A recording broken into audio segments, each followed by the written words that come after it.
Haleluya na karibu katika studio za Kikoskazi TV zilizoko jijini Mbeya katika nchi ya Tanzania, na bila shaka nawapata watazamaji kutoka nchi kadha wa kadha, kutoka Australia, Marekani, India, Kenya, Uganda na nchi kadha wa kadha na mikoa kadha wa kadha kutoka katika nchi ya Tanzania. Siku ya leo nitakuwepo studio na hapa niko na fundi wetu Kikoskazi, fundi mkuu wa Kikoskazi. Huyu ni fundi mshonaji. Unaweza kuwasalimia watazamaji kwa ufupi afu niendelee hapa. Kwa jina naitwa Sara Ephraim Jonas na Sari Kikoskazi, ni fundi wa hapa National nguo mahali hapa, na Sari hapa nipo hapa kwa muda mrefu kidogo. Amen. Amen. Basi siku ya leo nitaenda kuongea mimi kuhusu Mungu kanifanya nini na imekwaje mpaka nimefika katika hatua hii niliyopo, na kuwa katika ujuzi huu nilionao, akili na maarifa haya ninavyozidi kutenda siku hata siku. Kwa hiyo basi leo nataka niongee, ni kweli vipindi vilivyopita nimeweza kuongea, na leo nataka niongee tena kwamba nilikwaje na sasa nikoje na ibada zimenifikisha wapi. Kwa ufupi tu niseme kwamba waga nikiongea na vijana wengi wao wanabisha. Yaani vile Mungu ametubadilisha, na mwenyewe zamani nilikuwa nikifikiria kwamba na kuona kwamba ni jambo sana la kawaida, ni kijana tu kuwa na tamaa, ni jambo la kawaida sana yani. Na hata leo nakumbuka nilikuwa kwenye bajaji, kuna vijana tu nikana waelekeza kwamba Mungu, unajua Mungu akuumba wanadamu duniani ili waje wateseke. Yaani Mungu hakuwa katili wa kiwango hicho, yani Mungu hakuwa katili wa kiwango hicho kwamba aje aumbe wanadamu duniani ili waje wateseke. Nikaambia vijana kwamba hilo swala Mungu asingekuwa katili kiwango hicho. Ni Mungu aliumba wanadamu. Swala ambapo hata pale Eden Mungu akumba zahanati pale, akutengeneza hospitali kwamba Adam mbwa akimngata wanaenda kawai zahanati pale. Kwamba nakumbuka ni kweli, maana kuna somo lishaipita kwamba mpango wa Mungu sio mwanadamu afe. Katika vitu vyote alivyopanga Mungu, lakini hakupanga kwamba mwanadamu afe. Ilipita somo la kichwa kama hicho. Amen. Hapa kwa jaribu kunukuu baadhi ya masomo yaliyofundishwa katika kambi ya Kikoskazi kwamba mpango wa Mungu si kwamba mwanadamu afe. Mpango wa Mungu zamani akumuumbia mbinguni mwanadamu. Kwa hiyo vijana nikajaribu tu kuelekeza kwamba inawezekana tu kaishi wewe maisha unaishi tu hata yani haunaga tamaa, yani niseme tu haunaga tamaa. Yani wewe swala la kukaa na kwanza kufikiria hizi nikatafute mchumba tena, basi hilo ni swala ambalo wewe kwako ulifikirii. Maana hizo process za kutafuta mchumba hizo, kuna siku nakumbuka tu shuleni zilinisababisha nichezee viboko. Vile viboko sije kuvisahau, kuna vitu nje kuvisahau, lakini vile viboko sije kuvisahau. Nakumbuka tulikuwa shuleni wakati niko form 4. Maana sikuwa nasoma Difunzeni hiyo shule nimeitaja, lakini hivyo vyote sawa, lakini kuna shule nilikuwa nasoma hapo jina kama umelisikia sawa au hujalisikia sawa, lakini nilikuwa pale wakati niko kidato cha 4. Sasa kwa siku moja jua vijana na nje ya kumcha Mungu makundi waga ya wagi mengi. Ni lazima ni usipokuwa na ibada, kuwa na mawazo machafu ni uhakika, kuwa na tabia mbaya, tabia chafu za kila, yani tabia zozote zile chafu. Lazima mtu asiyekuwa na ibada ndefu, maombi, usimamizi mwingi wa ibada, lazima hivyo vitu vitakuwa kwake karibu sana kwake. Amen. Sasa nakumbuka wakati huo ilikuwa muda evening preparation ambao tunaisabaga sisi prep ya usiku. Sasa sisi kwa sababu girls huku boys wanakaa darasa lingine. Sasa sababu na nje ya kumcha Mungu lazima utafute vitu ambavyo vitakuja kusababisha uje upate la. Sasa sababu sisi kwa kikundi chetu kwa jita za industry. Kwa watu wasumbufu. Sasa kumbuka siku moja sasa kaanzisha sera kwenye kikundi chetu kwamba kila mtu lazima awe na mchumba. Yaani wewe lazima uwe naye, yani katafute. Yaani wewe kamtafute. Yaani ukao unaenda kumuiba sawa, unaenda kumkuta wapi sawa. Sasa nakumbuka ile siku sasa maana kuna mtindo wake hauruhusiwi kutoka darasa la boys uende kuongea girls. Sasa yani movement hizo haziruhusiwi. Sasa yuko nakifanya, tulikuwa naandika vibarua sio nenda vimemo. Naandika kimemo afu kunje. Wakati tulikuwa na nickname, mimi nakumbuka kwa naitaga Panda. Kwa naita Panda. Kwa hiyo kule nje unaandika nickname ya yule mtu ambaye unamtumia. Kwa hiyo kama ni yeye anatuma kwangu, anaandika Panda. Kwa hiyo ikija darasani mtu aliyechukua tukaita ni mzigo. Kwa hiyo sisi boys tukiandika tunaweka kwenye kiboksi zinakuwa nyingi. Yaani kila mtu anaandika kwa mtu wake, kila mtu anaandika ujumbe. Alafu mmoja anakusanya kama nenda chooni vile, anazikusanya kwenye kiboksi nyingi. Alafu maana madarasa yameongozana. Kwa hiyo muda kwenda chooni anapita kwenye dirisha la girls, anaitupia dirishani, wanachukua, wanaanza kugawana. Wakigawana, wakimaliza kusoma sasa kama muda wa kujibu. Sasa nakumbuka hiyo siku sasa sababu wameshaanzisha hiyo sera kwamba wewe lazima uwe na mchumba. Sasa na kitendo cha mimi kutokuwa na mchumba na hicho kujizuia hizo na namna nyingi za aibu kulisababisha mimi je kuingia katika tendo la kufanya masturbation, yani kujichua.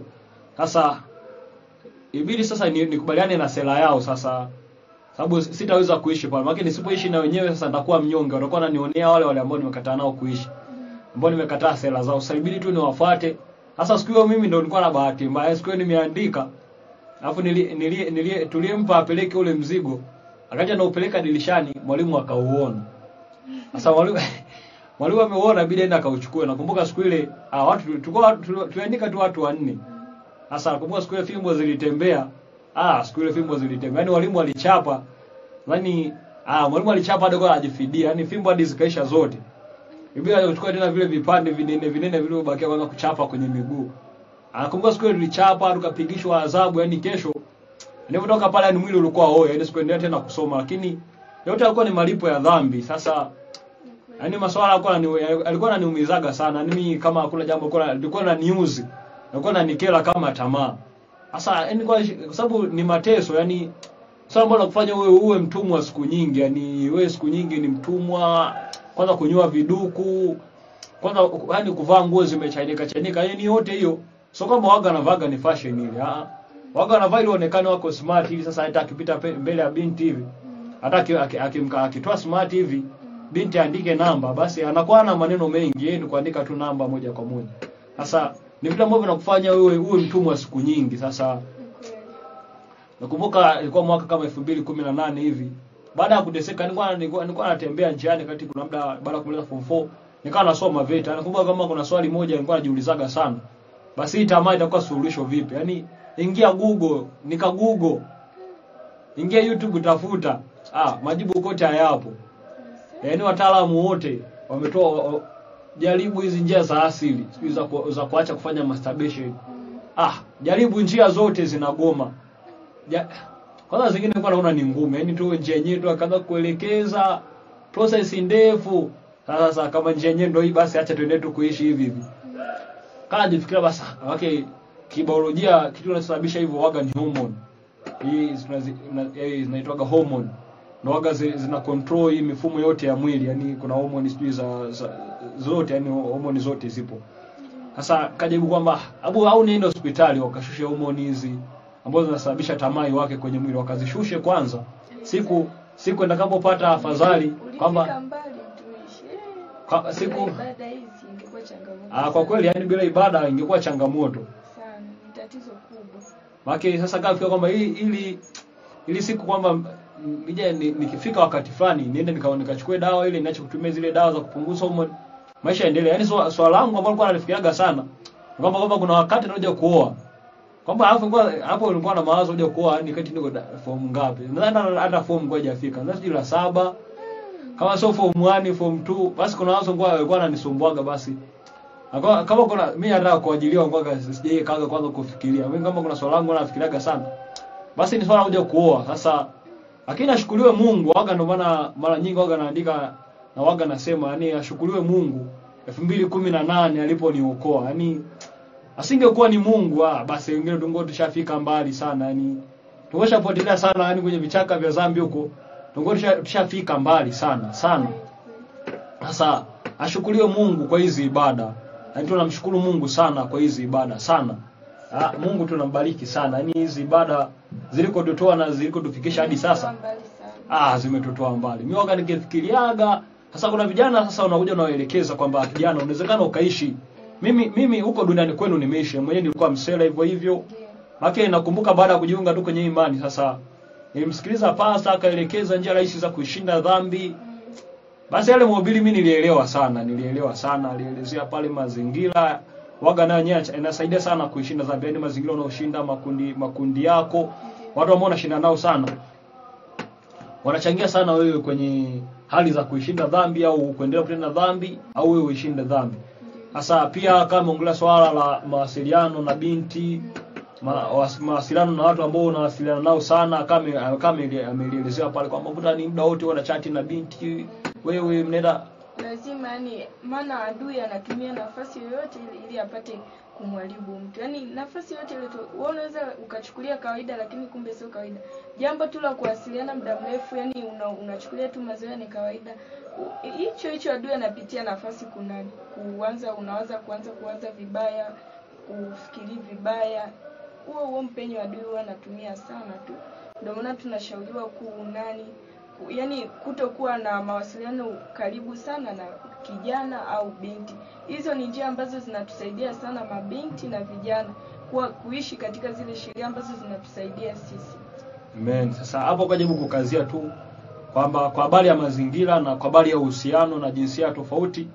Sasa hao mabili mimi nilielewa sana. Sasa vitu siku ile maana nilikuwa nasali kanisa fulani, lakini mchumba wangu mimi sikumwacha. Sasa Mungu anaenda tu pale, kwanza naenda kanisani, hapa nywele ni ndefu, alafu mimi nimepiga away hapa afu ndo naenda kanisani. Mimi hapa nimepiga away ndo mchungaji asemi kitu.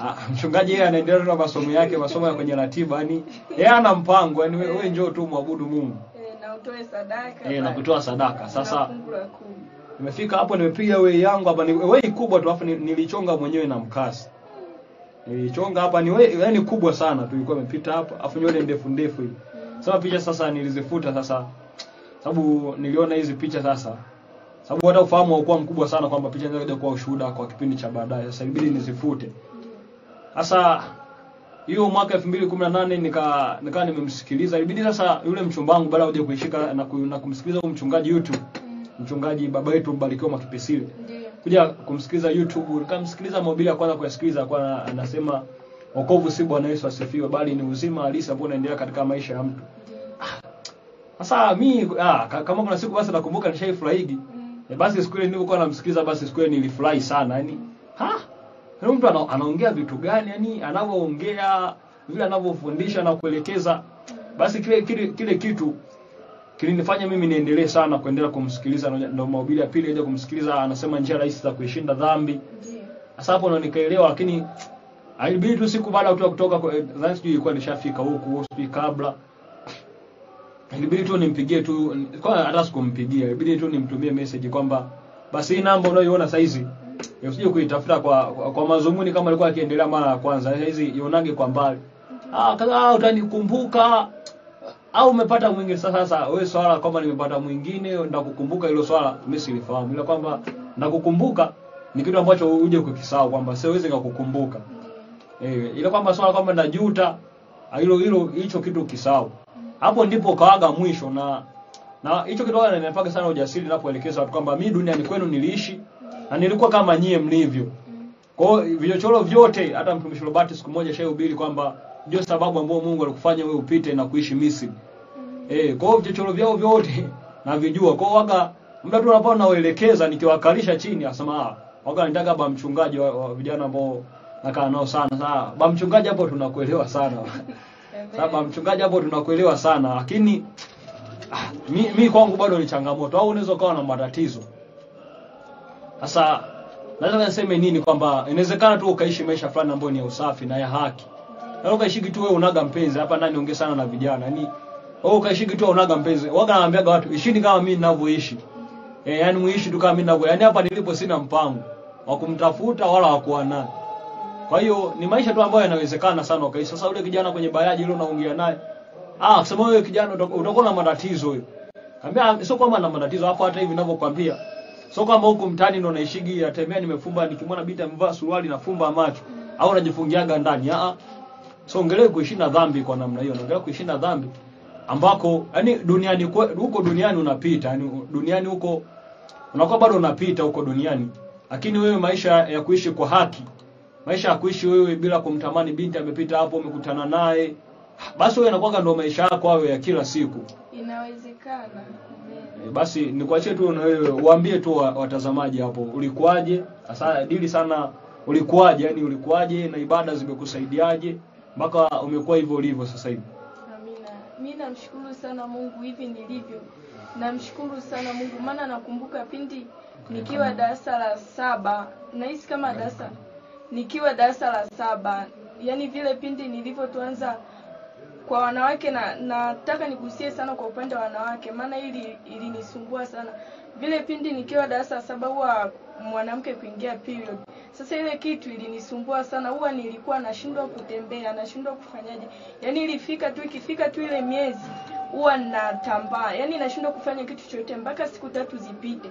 Kwa hiyo ilinisumbua sana sana. Pindi nipo darasa la 7, mamangu alishaniambia kwamba ili tatizo likuisha, yani usiwe unasikia maumivu ya kuumwa kiasi hichi, lazima uzae. Sasa ikae inanisumbua sana, inanipa shida mpaka nikafikiria kwa umri huu alafu matatizo ndio makubwa kiasi hiki, nitafanya nini? Mpaka wazo la kuja kuolewa likawa tu, yani sasa itakuwaje mimi nasumbuka hivi? Yani wazo la kuolewa ilikuwa kawaida kufuatana na matatizo niliyokuwa nayo. Sasa namshukuru Mungu nilipofika hapa katika hii imani, tangu nimeendelea tu vizuri. Kwanza ilikuwa vile mwanzo nilikuwa natumia vidonge kupunguza tu maumivu, lakini maumivu bado yalikuwa ni makali sana. Nilikuwa natumia vidonge, ile siku ya kwanza na meza vidonge 2 afadhali, yani hapo ndo nitakuwa na afadhali kidogo, lakini bado hali inakuwa ni mbaya. Unakuta ninashinda nalala, yani kwenda sijui sehemu kama naenda uani na tambaa, yani ilikuwa ni changamoto sana. Namshukuru Mungu kwa hivi nilivyo. Kwanza saizi yani mtu kujua tu kwamba nipo katika ile hali sio yani hawezi akafahamu. Unakuta imepita miezi, miaka, hawezi akafahamu, lakini ni hizi ibada tunazokaa kuanzia asubuhi mpaka jioni zinazoweza kutubadili. Ni haya maombi tunayoomba. Ni kweli unaweza ukaona na changamoto, lakini hatuangalii changamoto, tunaangalia yale matokeo yaliyotokea. Namshukuru Mungu sana sana kupitia hizi ibada. Ili tatizo lilinisumbua sana. Kitu kingine, namshukuru Mungu, mimi kuoga ilikuwa ni changamoto. Yani ilikuwa kwanza kipindi cha baridi nikigusa maji ilikuwa ni changamoto sana. Huwa mwili unaniwasha sana sana. Nikitaka kwenda kuoga ilikuwa ni changamoto. Nikioga mwili unaniwasha, mpaka mamangu alikuwa ananiogesha. Yani ilikuwa na changamoto. Yani namshukuru Mungu, yani jinsi nilivyokuwa mpaka saizi siwezi, yani nashindwa hata nieleze nilikuwaje. Mpaka ikafikia wakati mama ameona kabisa nimebadilika. Mwanangu alikuwa na matatizo 1, 2, 3, mpaka ikapelekea natumia dawa za asili kwenda kwa waganga. Ilikuwa yani hivyo niishaenda sana. Sasa mama alivyoona matokeo mwanangu amebadilika, akaona na ibada za usiku kwenye mkesha anahudhuria, akaanza kukataa. Mwanangu binti sijui nini, sitaki anatembea usiku sijui nini. Mpaka ndio alikwambia tatizo mpaka lishe sema, ndio alisema mpaka uolewe. Alisahau matatizo yote hayo ambayo yalinikuta. Namshukuru Mungu nikasimamia kile kilichonisaidia mpaka sasa nimeweza kujipangia. Namshukuru Mungu sana sana. Nitaendelea kusimamia kile kilichonisaidia kwa sababu mimi ndo niliyekuwa naona changamoto, niliyekuwa naona ugumu, naona maumivu. Yani namshukuru Mungu sana sana sana. Nashindwa hata kueleza maana nilisumbuka sana. Yani mpaka naonea yani huruma wadogo zangu. Na wadogo 2. Naonea huruma sana. Yani binti yani mwenyewe nishafikiria vibaya, yani sijui kuwa na mchumba sijui nini. Nilishaanza vitu kama hivyo, lakini namshukuru Mungu kupitia hizi ibada mawazo hayo, yani unaona huu ni ujinga. Kwa nini uanze kufikiri hivi? Yani ibada zinasaidia sana sana. Bila ibada mimi naamini hauwezi ukaishi salama. Usiwaze ubaya wa aina yoyote. Yani usipokuwa na ibada, usipokuwa na maombi, hivyo vitu ni kawaida kuwa navyo, kufikiri, kuwaza.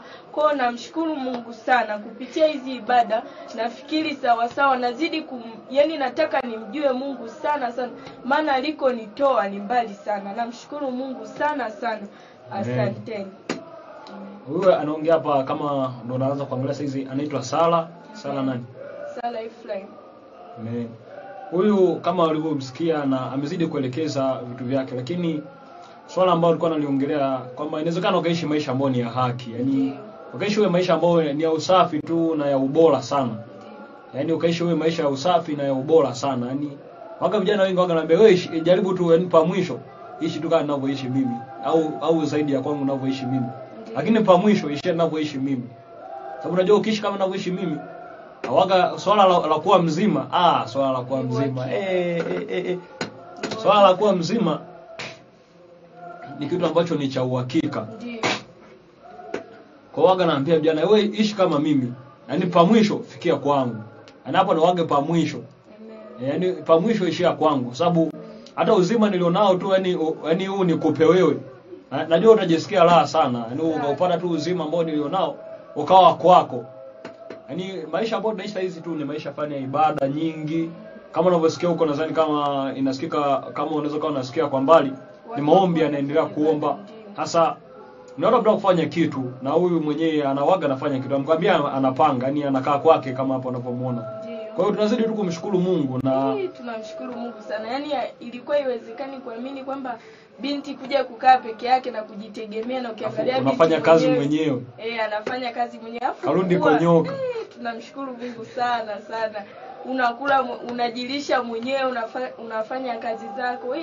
Nambariki Mungu sana sana. Amen. Sasa nadhani hii clip na kipindi cha leo kimebariki mioyo ya watu wengi. Kwa hiyo tunatamani katika comment ambazo unayoangalia au utakaye kuja kuangalia baada ya hichi kipindi kutokuwa live, baada ya kumaliza hii live, au unayeangalia comment hapo wewe kama ni mmoja wa wanakikosi kwamba ulikuaje na sasa ukoje. Yani ulikuaje, baada zimekusaidiaje? Tunataka tuone hapo comment wewe ulikuaje. Sisi tumekuelezea kwa ufupi kwa sababu ya muda unatubana kwamba tulikuaje na sasa tukoje. Na ibada zimetufikisha wapi, vile zilivyosafisha mawazo yetu, vile zilivyosafisha fikra zetu. Sasa na tunataka tu na wewe utuambie kama ni mwanakikosi vile Mungu alivyokusaidia na kukuwezesha, kwamba ibada zilikukuta wapi, zilikuta katika udhaifu wa namna gani. Anakuambia changamoto, yani kuoga. Mimi sio kwamba kwa kuoga nilikuwa na washo. Nilikuwa si washo, yani si washo, ila maji mimi kwangu mimi maji kwangu ilikuwa ikifika tu usiku sijaoga. Kesho. Na sababu sasa mimi nilikuwa ni mtu ambaye alikuwa anapendaga kompyuta sasa. Kwa hiyo na kitendo cha kutoka nje kilikuwa kidogo ni changamoto sasa. Maana kwa muda mwingi nakaa kwenye kompyuta. Sasa ile kompyuta ukikaa nayo inakunogea. Hivyo imenoga. Maana unacheza sana magame, ni magame nilikuwa nacheza. Ni magame watu watumia miezi 6 kulimaliza, yani. Unacheza game hadi maandishi yanapanda. Yani kama game ilikuwa kama movie, yani sasa game hadi maandishi yanapanda. Ni magame watu walitumia hata mwaka. Kuna mtu alinipa alikanalo zaidi ya mwaka hajalimaliza. Mimi nililikalia mwezi mmoja. Kwa na kijana mmoja sasa, sababu hajapata neema ya kupata huko mwelekeza, lakini bado waliona kama dunia yeye anaipenda sana. Kwa hiyo tunaikalia kompyuta. Hii kompyuta hadi kompyuta yani kwa inachemka, hadi kwa anasema sasa hii kompyuta nadhani ukiweka maji hapo hizo kayapasha. Yani kompyuta inachemka, sasa tuionee huruma. Yani inachemka mpaka pa mwisho. Na sisi ni magemu, yani hapo nimeamka asubuhi sijafanya kazi. Sasa mabinti wapo mimi waachie wenyewe wafanye kazi. Mimi nikamka ninavyotoa miguu ni kuvuta kompyuta. Yani nikikaa hapo chakula anamtuma mdogo wangu aenda analeta, nakula, anapeleka sahani. Ni hapo jua nje sioni lilivyochomoza, sioni lilivyowaka mchana. Mimi ni hapo kwenye kompyuta tu. Sasa leo tendo sana imefika jioni yaoga na leo siku ya pili. Basi tukutane kesho. Hayo kitendo cha kuwa tu mchafu kilikuwa cha kawaida sana. Yaani kuna kipindi tu hadi chawa lakini tuko shuleni. Shuleni ndo maji. Kidogo angalau nyumbani. Sasa nyumbani miguu, mimi kazi ya jiwe nilikuwa sijifahamu. Kwamba jiwe lina kazi kwenye mwili wa mtu. Mimi nilikuwa sijuaga. Yaani mimi nilikuwa nikiingia baada kujisugua, yani nilikuwa naoga dakika 2 dakika 3. Yaani ni faster kama mwili wa mtu vile. Sasa ashukuriwe Mungu kwa hizi ibada. Mpaka tuko shuleni hadi chawa waje kutokea kwenye mwili, yani chawa kuja kukuta mtu ana chawa. Basi inaonyesha kwamba wewe kiwango cha uchafu huko degree za 100, yani degree ushafika za 100 huko au 180 kabisa huko, na ikimbizia 360. Na wake chawa ni uchafu umerundikana, wametengeneza viumbe vimezaliwa kwenye mwili. Sio kama mwachukua sehemu. Wamezaliwa kwenye mwili mule, yani wale viumbe wanatokea kwenye mwili. Hapo katuko shuleni, yani maji kwa mwezi mara moja. Yani kwa mwezi hapo mara moja. Sasa ngozi yako kuzibadilisha sasa ndio changamoto. Lakini ashukuriwe Mungu kwa hizi ibada. Baada kupokea tu hizi ibada, kuna shule ingawa nasoma kule inaitwa Kwilo Boys iko Morogoro, Maenge. ile shule maji ni haya chemichemi. Sasa wengi wanalalamika ana fungus, sijui anafanyeje. Sasa wengi kwa waoge, maana ukioga kioga sababu na waamchi Mungu. Wakana panaga fungus za sehemu za siri. Sasa zile fungus zikupata ni changamoto. Yaani kutembea wewe afu kule ni joto. Sasa Morogoro ni ukanda wa bahari. Sasa wanataka kutembea na kwako changamoto. Sasa wengi bidii wafanye maamuzi ya kutooga, lakini kwa sababu sisi kwenye imani sisi tunaamini katika usafi kwamba nayo uchafu ni dhambi. Sasa ilibidi sasa wewe uishi sawa sawa sasa make hapo haja kuja faida sasa. Kwa nini mimi sitokanagi matusi? Kwa nini mimi sina huo mnaitanyie mchumba? Hapa rejeo ionekane maana. Sasa yale maji wenyewe wameyakataa kuyaoga, afu ndio wao unaenda kuyaoga mara nyingi tu kwa wiki. Sasa tunamshukuru Mungu sana. Sasa hizi kitendo cha kutokuwa msafi wewe mwenyewe tu kinakuumiza kichwa, yani ndawezeje kukaa, ndawezeje kuishi. Sasa tunambariki Mungu sana, yani tunambariki Mungu sana aliyetusaidia kufika katika hatua hii, ametusaidia kuwa wasafi kwa kiwango hiki. Nakwambia ni hadi chawa kabisa kwa kwenye nguo kabisa unamwona huyo chawa yuko anatembea. Ni unapomwona chawa kwenye mwili wa mtu, basi ni degree za juu sana za uchafu. Yani uchafu kwenye level ya uchafu yeye kapitiliza, yani yuko mbele, yani level zingine za juu sana huko juu. Yani kapitiliza degree za uchafu. Sasa tunamshukuru Mungu sana kwa hizi ibada sana yani waga nikifikiriaga mimi andoaga tu muda mwingi waga inanifanyaga ni fly sana, yani muda mwingi ni cheki, yani nijione basi mimi ninaheri sana kuwepo duniani hapa, yani mpaka saizi tunapoendelea hivi basi mimi ninaheri sana kuwepo hapa duniani. Sasa kuongea haya kwamba tunataka turudishe tumaini kwa mtu kijana ambaye unaona kwamba maisha ya kuishi na tamaa haiwezekani, maisha ya kuishi bila kutenda dhambi fulani, kuwa mlevi, kufanyeje, haiwezekani. Inawezekana mtu wa Mungu, inawezekana ukaishi tu maisha wewe ambao wengine wanaona kama ni ya kishamba, lakini maisha ambayo yana furaha. Ni maisha fulani ambayo yana furaha sana, yani yana amani nyingi. Afu hiyo amani yenyewe itegemee kuwepo, sio mpaka niwe na hela nyingi, niwe na mchumba, nije kuoa ndio je moyo wangu uje kutulia. Ni amani ambayo yenyewe siku nyingi tu ipo, yani wewe huko bachelor. Amani yenyewe ipo tu nyingi sana. Kwa hiyo tunamshukuru Mungu sana na tunaamini kwamba kama unafanya maamuzi kuishi sawa sawa, inawezekana sana. Ameongea hapa kwa habari ya mabinti na mimi nimeongea vile nilivyokuwa na vijana wengi ambao nilishinda nao na najua ndio iko hivyo.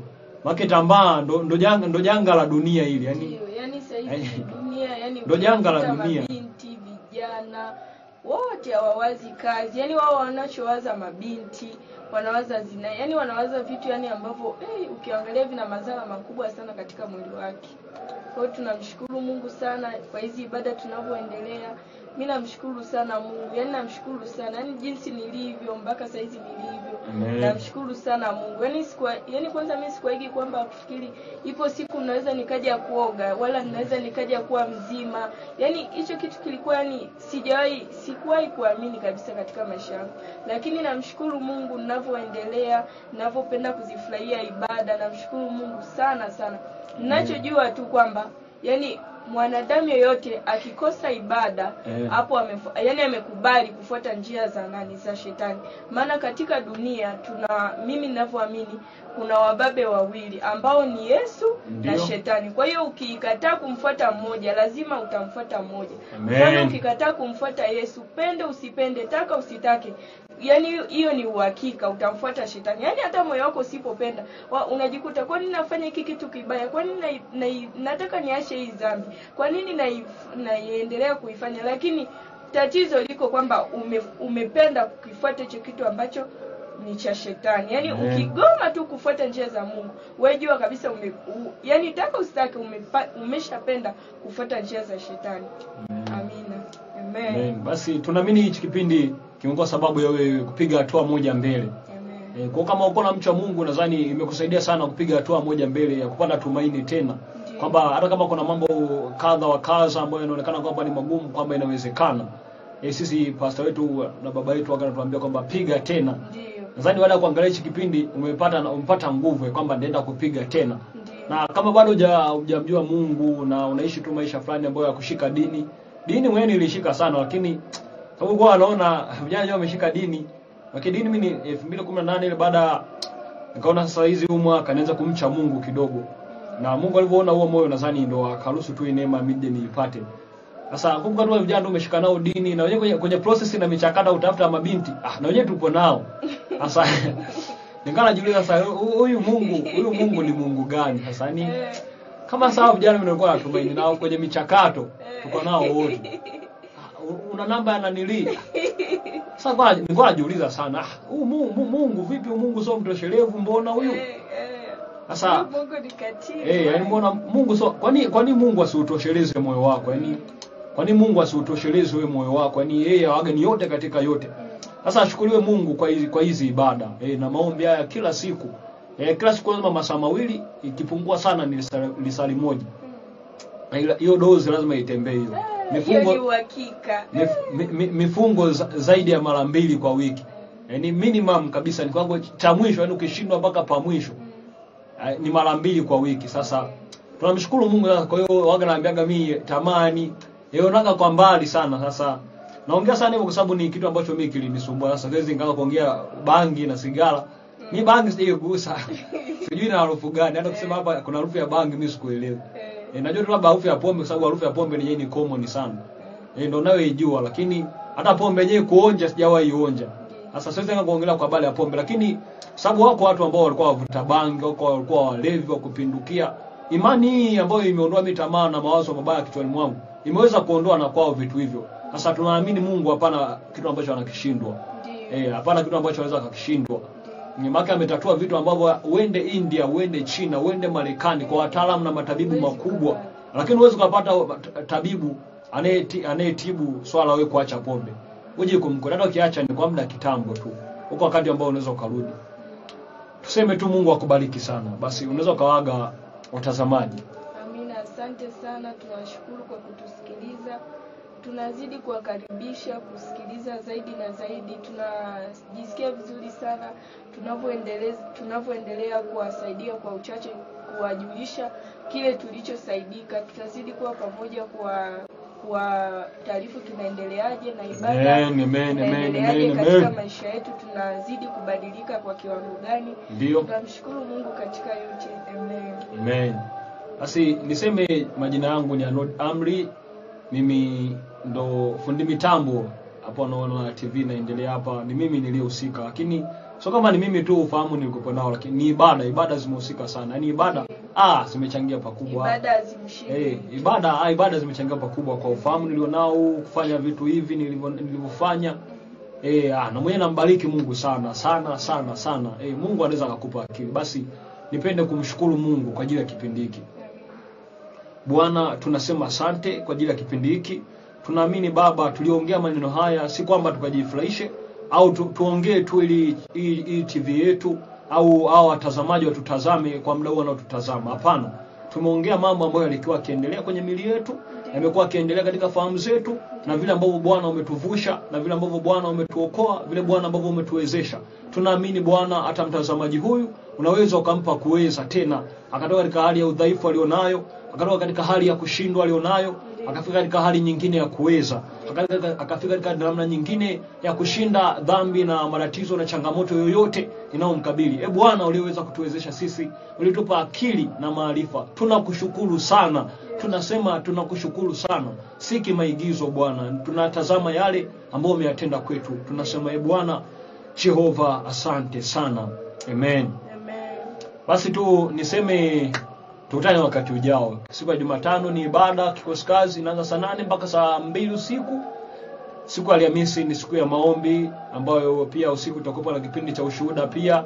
Siku ya Ijumaa ni siku ya maombi pia tunafunga masaa 12, maombi ni saa 10 hadi saa 12, saa 4 mpaka saa 10 ni mkesha ambao unafanyika makambi yote ya kikosi kazi. Siku ya Jumamosi ibada inaanza saa 10 mpaka saa 4 usiku. Siku ya Jumapili ibada inaanza saa 1 mpaka saa 1 usiku. Yaani Kalundi Konyoka. Kalundi Konyoka anakuambia dada yetu Sala hapa, anakuambia Kalundi Konyoka. Anaposinzia uamke ibada bude inaendelea. Hapana kufa na kupona. Amen. Siku ya Jumatatu sijaitaja, ni siku ambao tunakuwa tujafunga, lakini maombi ni saa 10 hadi saa 12. Siku ya Jumanne tunakuwa tumefunga masaa 12. Maombi ni saa 10 mpaka saa 12. Siku zote hizo ambazo nimezitaja za maombi tu, kwa sababu siku za ibada watu ambao wanakuwa kazini wanachelewa kufika muda kati ya saa 10 hadi saa 12 basi wanafika usiku kuja kuomba.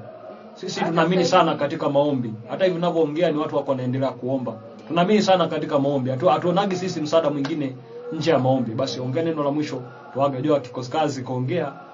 Hapa ndo nadhani ni mwisho wa leo. Ongea neno la mwisho tufunge kipindi. Maana maombi yanatusaidia sana. Maana hata hivi hapa tulipo tunasikia. Sasa kushuhudia mtumishi. Waage tu. Amina. Ningependa niendelee sana. Namshukuru Mungu, asante kwa tulivyoongea, tunashukuru sana kwa kutusikiliza. Amen. Tunashukuru sana. Tungependa tuwasaidie kwamba tu muendelee kufuatilia na kuchukua hatua. Utakapochukua hatua ni kwa faida yako. Tunashukuru katika yote. Amina. Amen, amen, amen, amen, amen.